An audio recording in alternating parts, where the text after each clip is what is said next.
Hello viewers, welcome to Eva food court.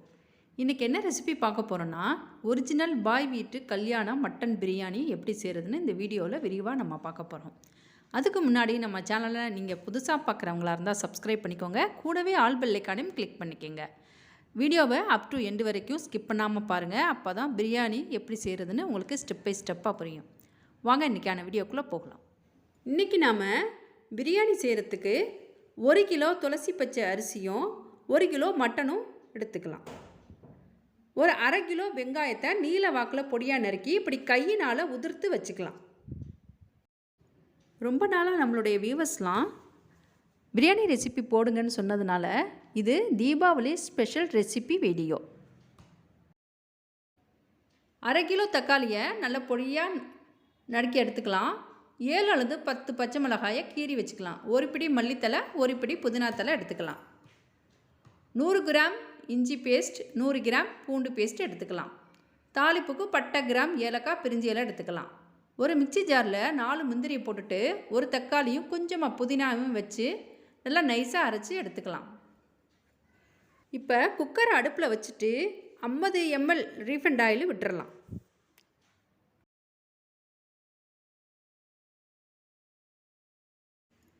Oil நல்லா காஞ்சதும் பிரிஞ்சி இலை, பட்டை, கிராம்பு, ஏலக்காய் போட்டு வெடிக்க விட்டுறலாம்.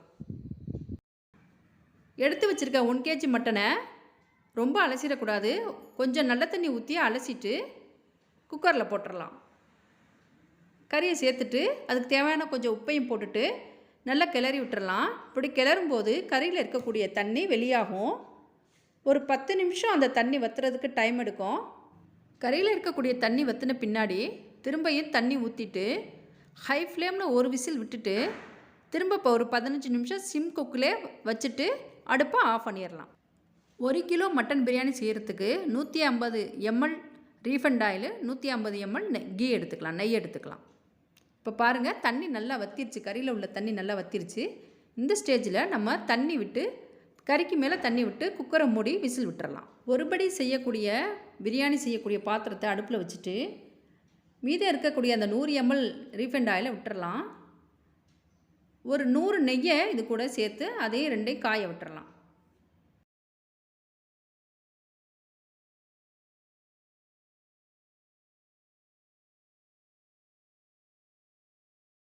இப்போ எண்ணெயும் நெய்யும் நல்லா காஞ்சிருச்சு. இந்த ஸ்டேஜில் பட்டை கிராம்பை போட்டு வெடிக்க விட்டுறலாம். பட்டை கிராம்பு வெடித்த பின்னாடி நல்லா ஒரு பிடி நிறைய, கை நிறைய, ஒரு பிடி நிறைய உதிர்த்த வெங்காயத்தை போட்டு இது போல் நல்லா கோல்டன் ப்ரௌனாக ஆற வரைக்கும் நல்லா வதக்கி விட்டுறலாம். இது இந்த மாதிரி தான் அது வதங்கணும், நல்லா ப்ரௌன் ஆகணும் மஸ்ட்டு. அப்போ தான் நமக்கு நல்லா ஃப்ளேவர் கிடைக்கும், பிரியாணிக்குரிய ஃப்ளேவர் டேஸ்ட் கிடைக்கும். இந்த ஸ்டேஜில் அரைச்சி வச்சுருக்க இஞ்சி பேஸ்ட்டை இது கூட சேர்த்துடலாம். அடுத்ததாக பூண்டு பேஸ்ட்டையும் இது கூட சேர்த்துடலாம். சேர்த்துட்டு நல்லா அதையும் நல்லா ஃப்ரை பண்ணிக்கலாம். பச்சை வாசனை போயிடணும், நல்லா ஃப்ரை ஆகணும். இஞ்சி பூண்டு பேஸ்ட்டு நல்லா ஃப்ரை ஆகணும்.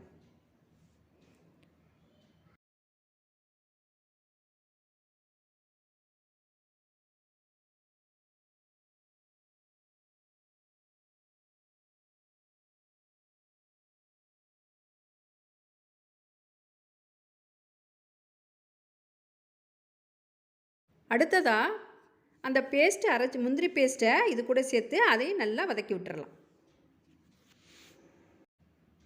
இப்போ பாருங்கள், நல்லா இஞ்சி பூண்டு பேஸ்ட்டு நல்லா ஃப்ரை ஆகிடுச்சு. இந்த ஸ்டேஜில் எடுத்து வச்சுருக்க புதினா, மல்லி இலை, பச்சை மிளகாய் 3ஐயும் அடுத்தடுத்து 1 by 1 போட்டு நல்லா வதக்கி விட்டுறலாம். போட்டுட்டு மீதம் இருக்கக்கூடிய வெங்காயத்தையும் தக்காளியையும் அடுத்தடுத்து 1 by 1 கொட்டிட்டு நல்லா அதுக்கு தேவையான உப்பையும் சேர்த்துட்டு நல்லா வதக்கிக்கிட்டே இருக்கணும். இப்போ நாம் 140 கிராம் ஹட்சன் தயிர் ஒரு பாக்கெட் இது கூட சேர்த்துடலாம். சேர்த்துட்டு அதையும் நல்லா வதக்கி விட்டுறலாம்.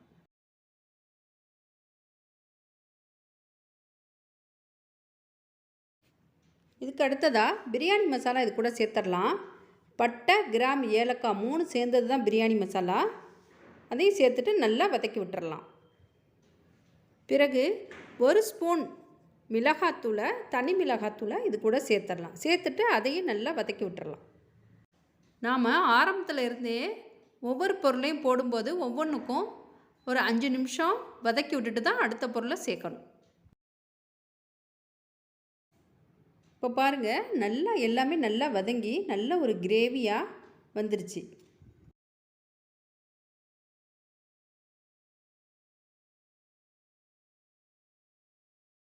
இந்த மாதிரி தான் நல்லா ஒரு திக்னஸ் கிரேவியாக ஆகணும். அது வரைக்கும் நம்ம வதக்கிக்கிட்டே தான் இருக்கணும் எல்லா பொருட்களையும்.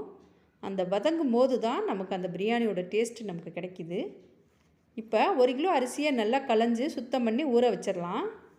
இப்போ அந்த கிரேவியில் கறியை ஓப்பன் பண்ணிவிட்டு அந்த கறி தண்ணியை அளந்து 1க்கு 2 அரிசிக்கு 1 பங்கு அரிசி 2 பங்கு தண்ணியை அந்த கறி தண்ணியோடு சேர்ந்து ஆட் பண்ணி கொதிக்க விட்டுறலாம். அரிசி தண்ணி கொதி வந்ததும் உப்பு பார்த்துக்கலாம். கொஞ்சம் சுருக்குன்னு தான் உப்பு இருக்கணும். உப்பு பார்த்துட்டு அரிசியை போட்டுடலாம். அரிசியை போட்டுட்டு இப்படி லைட்டாக ஒரு கிளறிட்டு மூடி வச்சிடலாம்.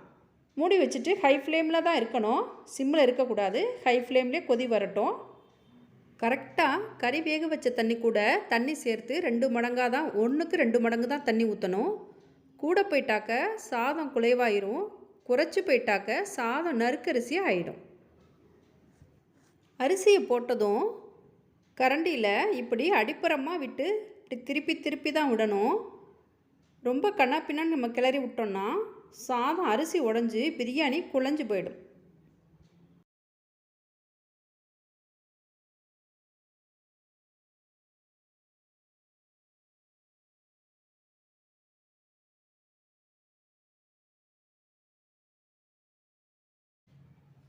இப்போ பாருங்கள், சாதமும் தண்ணியும் ஒன்றா சேர்ந்த மாதிரி வந்துடுச்சு. இப்போ ஒரு எலுமிச்சம்பழத்தை விதைகளை நீக்கிட்டு பிழிஞ்சு அந்த ஜூஸை மட்டும் இப்படி சுற்றிலும் தூவி விட்டுறலாம். ஊற்றிட்டு வேக வச்சுருக்க கறியை எடுத்து அதையும் இது கூட சேர்த்துடலாம். சேர்த்துட்டு கறி உடஞ்சிராமல் சாதத்தை ஒரு கிளறணும். கிளறும்போது அடியில் கரண்டியை கொடுத்து அப்படியே தூக்கி திருப்பி விட்டுறணும். கறி உடஞ்சிடக்கூடாது. அதுக்காக தான் லாஸ்ட்டில் வெந்த கறியை சேர்க்குறது. ஆரம்பத்தில் கறியை சேர்த்துட்டோன்னா கறி நல்லா வெந்த கறி உடஞ்சி போயிடும், நமக்கு எடுத்து சாப்பிட்ற மாதிரி பீஸ் கிடைக்காது. எலுமிச்சம்பழம் விட்டுட்டு கறியை சேர்த்துட்டு ஒரு திருப்பிட்டு நம்ம தம்மில் போட்டுற வேண்டியது தான். தம்மில் போடும்போது கண்டிப்பாக சிம்மில் தான் வைக்கணும். அடியில் ஒரு இரும்பு பாத்திரம், கனமான இரும்பு பாத்திரத்தை வச்சு அதுக்கு மேலே பிரியாணி பாத்திரத்தை வச்சு தான் தம்மு போடணும். அப்போ லோ சிம்மில் வச்சிடணும் அடுப்பை.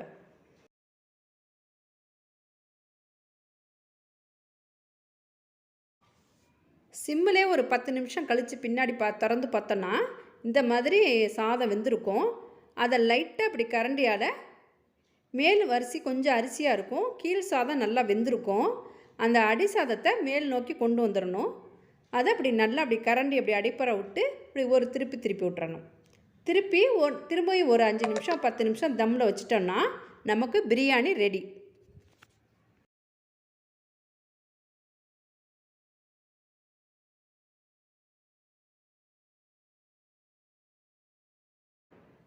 இப்போ பிரியாணியை 2வது முறையும் நம்ம திருப்பி விட்டாச்சு.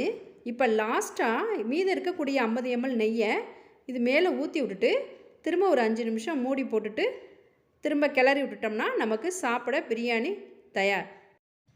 இப்போ பாருங்கள், ஒரு சூப்பரான ஜூஸியான பாய் வீட்டு கல்யாண மட்டன் பிரியாணி நமக்கு கிடச்சிருக்கு. சாப்பிட ரொம்ப அட்டகாசமாக இருக்கும்.